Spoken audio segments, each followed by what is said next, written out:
Welcome to FR in Focus. Joining me today are Superintendent Dr. Gennaro Perino and Assistant Superintendent Dr. Mary Catherine Raljak. This will be the second part of a three-part show focusing on how FR's long-range master facility plan will support a world-class education program in academics, the arts, and athletics. Today we will be discussing the educational component of this project, which is the foundation that is driving this entire process. A world-class education has a strong, rigorous educational program that starts in kindergarten and continues until the day a student graduates.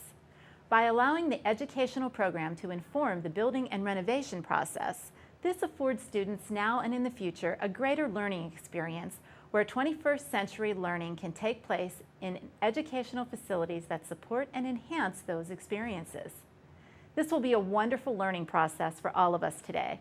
So you won't want to miss this show. So grab a cup of coffee, kick back, and join us. FR in Focus is coming your way next.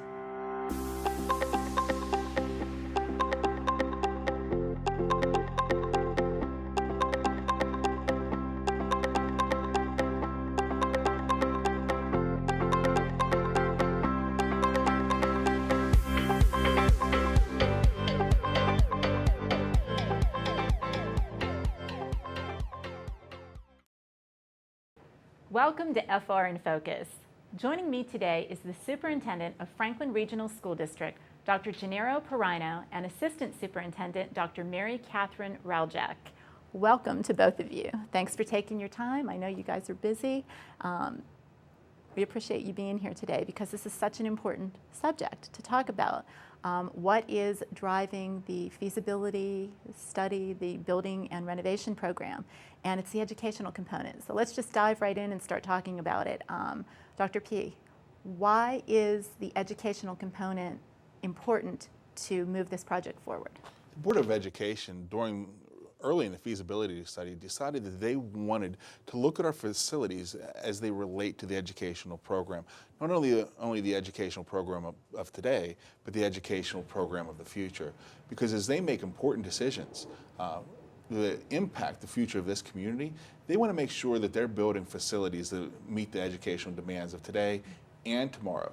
And when you don't have that target, a lot of times organizations in the midst of such large projects will miscalculate. They'll either not build enough or they'll build too much. And so the board really wanted to use that educational vision and the educational program to make the important decisions that will impact not only our current generation of students, but future generations. Now that's really different from a lot of school districts who do start with the building program and they build the buildings and then they try to tailor make the educational programs. But we've done it a different way here.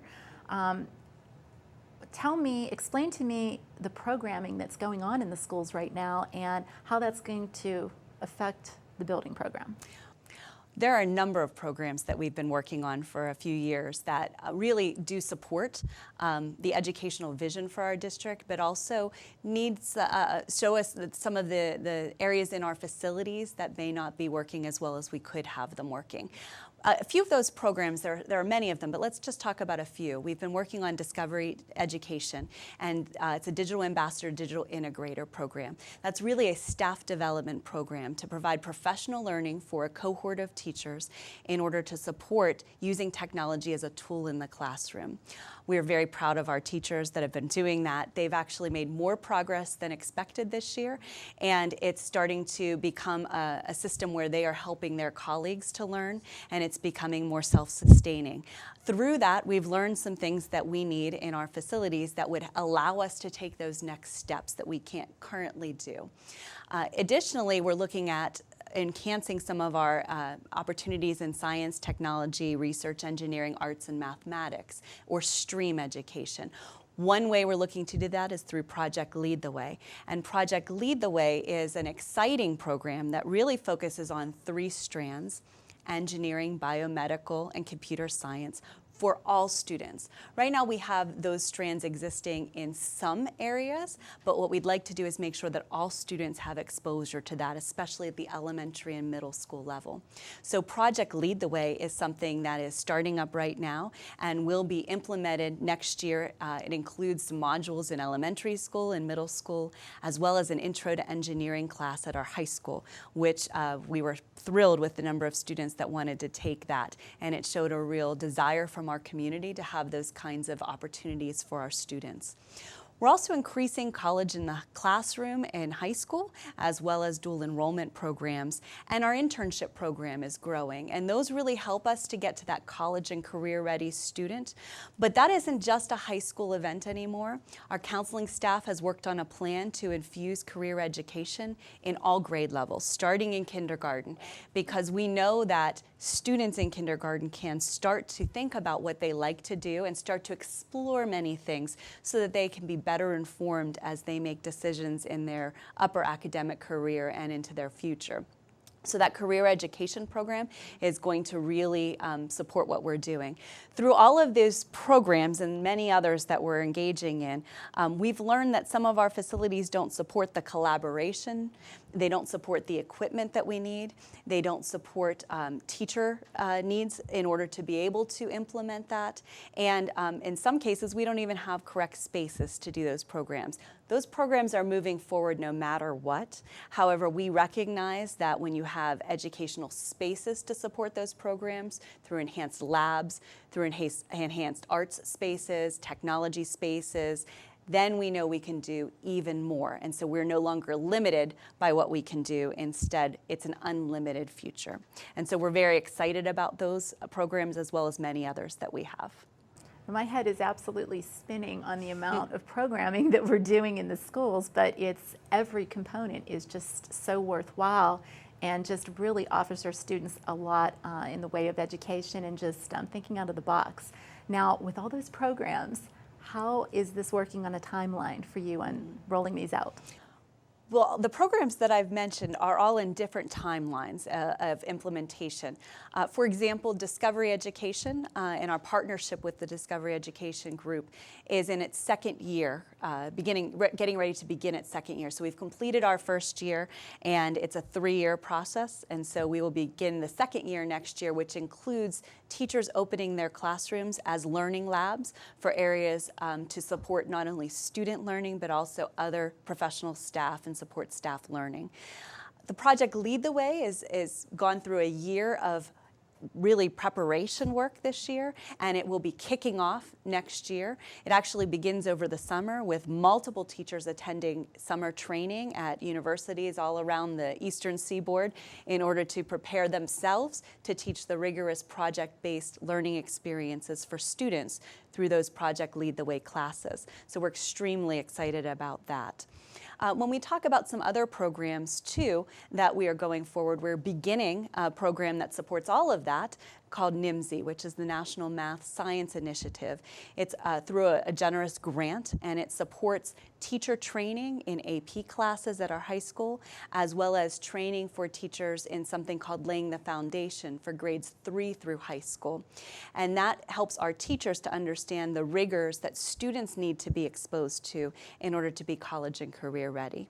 And so that will be kicking off with summer training as well, and will be first year of a 3-year implementation next year.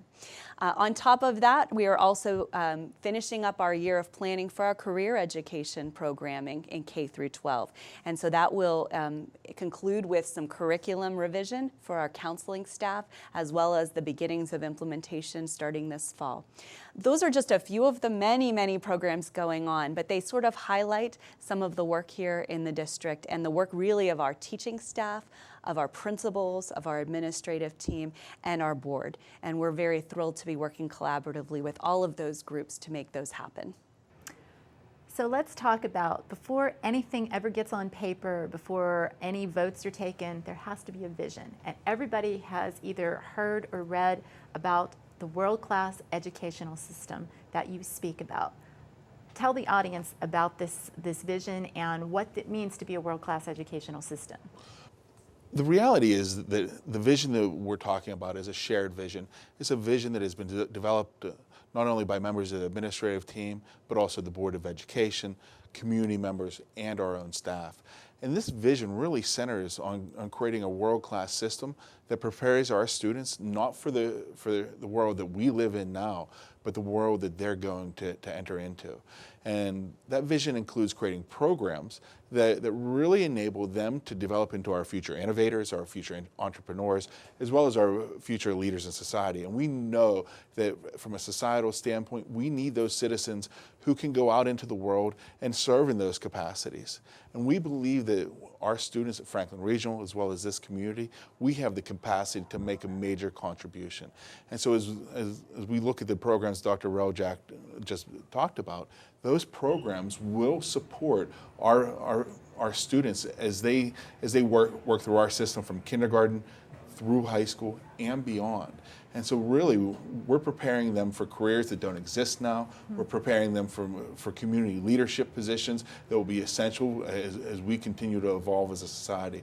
And so really, it's about creating those experiences in academics, the arts, and athletics that support their development as people, their development as innovators, their development as leaders, and really contribute to the overall good of our region, our nation, and this world. So we're really excited about that vision in terms of FR leading the way in terms of what we do in the future as a society. I think that's amazing. I mean, it's a wonderful opportunity for our students as well as our staff. Our staff has a major role in this as well, and it gives everybody such an opportunity, not only now, but when we're gone from Franklin Regional, retired and on to other things, that will move on, and they will have a great program in place, which is an amazing situation for us right now. And I think it's important to talk about that process. When you look at the feasibility study process, our community, our board, our teachers, our students, and our administrative team all kept that vision at the forefront as we made decisions. And so as we brought folks together for expanded team meetings, as we brought people together to talk at our town hall meetings, as we have had meetings with our staff, we consistently heard about how we can build programs and support structures that enable them to support our students in their development. And really, this process involved many, many stakeholders. And the fact that all stakeholders were focused on the same goal in mind, the same objective, I think is pretty powerful. And really, what made it unique was the involvement of so many stakeholders working toward the same vision. Well, and I think that's important because I think you can see the pride on everyone's face as we start to move through this. Not only our administrative team, but just everybody in the classroom, everyone has that, the school board, everyone has that sense of pride now that we're moving forward and we're really making an impact, and the kids are going to be the beneficiaries, definitely, and in the FR community as well. Franklin Regional has a strong tradition and a strong history of academic excellence, and our graduates have gone on to attain tremendous success. We're charged with not only ensuring that we continue that success or enable our students to continue that success, we're also charged with taking them to an even higher level of performance. And we're pretty excited for the challenge, and I know our staff is really excited for that challenge. We've heard it resoundingly clear through that process that our teachers are ready, our administrators are ready, and our parents and students are ready. And so it's going to be a lot of fun as we move FR to the next level. Well, I would definitely say we're ready. And I would definitely say that we're out of time. So I know you guys have a busy schedule. I thank you so much for sharing this. I'm sure our audience is pleased to understand the educational component that goes along with the feasibility study and what's in the future phases of this building and renovation plan. So I thank you both for being here. I really appreciate it. As I stated, this is the second part of a three-part series that will be dedicated to details supporting the feasibility study and the district's long-range plans to create a world-class educational system.